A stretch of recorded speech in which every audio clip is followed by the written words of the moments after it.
on apprend que les impôts vont beaucoup augmenter alors qu'on a énormément travaillé pour les faire augmenter le moins possible et je vais vous expliquer comment on s'y est pris.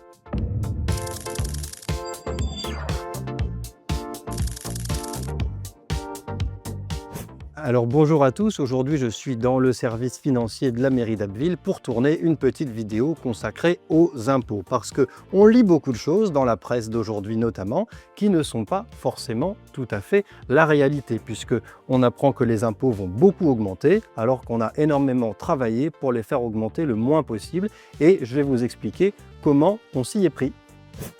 Alors déjà, pour comprendre de quoi on parle, il faut comprendre comment ça fonctionne la taxe foncière. Parce que quand vous la recevez, vous recevez ça avec un montant global. Mais derrière ce montant global, il y a plein d'autres chiffres qui se cachent. Et ces chiffres-là, quand on rentre dans le détail, on comprend qu'une partie de la taxe foncière va à la commune, une partie va à l'intercommunalité, donc ici c'est la com d'agglo de la baie de Somme, une partie va pour les ordures ménagères et une partie va pour la GEMAPI, donc la protection contre les inondations.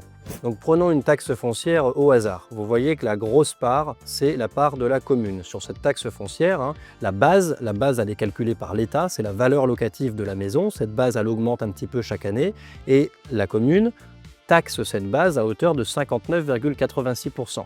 Ce qui était prévu quand on est arrivé il y a un mois de ça, c'était d'augmenter ce taux de 59,86 à un peu plus de 66, c'est-à-dire plus 7 points. Donc ça aurait voulu dire, sur une taxe qui correspond à 1 111 €, ça aurait voulu dire une augmentation très importante, puisqu'on était sur une augmentation, rien que pour la commune, de 133 €. Ensuite, il y a l'intercommunalité, où là le taux est de 2,94% en 2025. Il était prévu d'augmenter ce taux à 21,30%.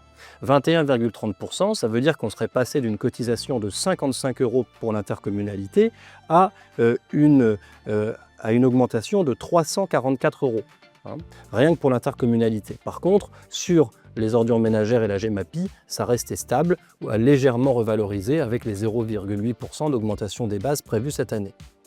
Alors j'ai pris ma calculette et j'ai comparé deux taxes foncières dans deux quartiers différents d'Abbeville. Donc le premier exemple que je vais vous donner, c'est une maison qui est rue de Lille, près de l'hôpital.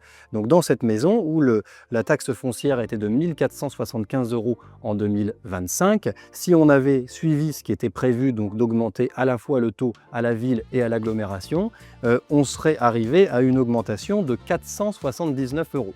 Avec les modifications qu'on a proposées, en rééquilibrant le budget, en trouvant des économies et à l'agglomération, en taxant davantage les résidences secondaires que les résidences principales, on arrive à une augmentation quand même de 133 €. Mais ce qui fait une différence de 346 € en moins par rapport à ce qui était prévu. Donc c'est quand même une grosse différence, et ça c'est le fruit d'un travail énorme avec les services pour trouver des solutions autres que celles d'augmenter les impôts.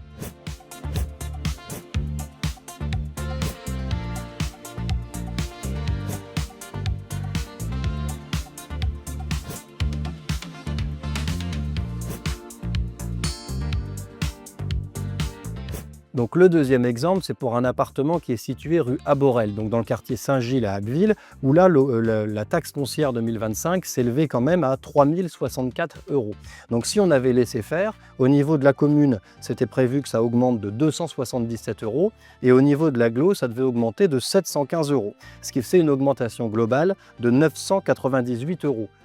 Donc on a tout revu, on a annulé l'augmentation à la ville et on a fortement réduit celle à l'agglo, ce qui fait que finalement ça augmentera quand même, mais ça augmentera de 283 €, ce qui fait une différence de 740 € par rapport à ce qui était prévu initialement.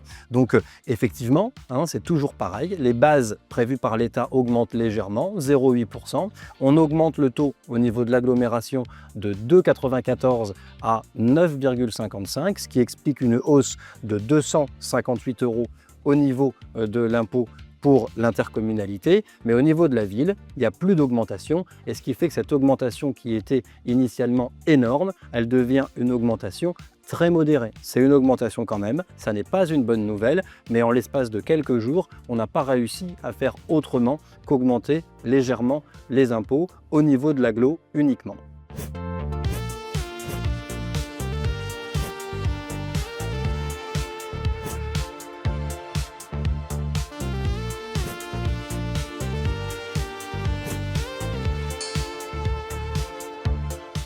Donc comment on a réussi à limiter cette hausse des impôts? Déjà en demandant au niveau de la ville d'Abbeville des économies dans tous les services, en reportant aussi certains investissements. Et au niveau de l'agglomération, déjà on a réussi à trouver auprès des banques 2 millions d'euros d'emprunts supplémentaires par rapport à ce qui était prévu. Mais on a surtout décidé, ça c'est un choix politique, d'orienter davantage l'augmentation des impôts vers les résidences secondaires que vers les résidences principales. L'objectif de ça, c'est que les gens qui habitent et qui travaillent ici soient moins pénalisés par l'effort qu'il est nécessaire de faire cette année. Donc les résidences secondaires seront beaucoup plus impactées par l'augmentation que les résidents principaux. Et voilà comment on est arrivé à cette augmentation très modérée de la fiscalité.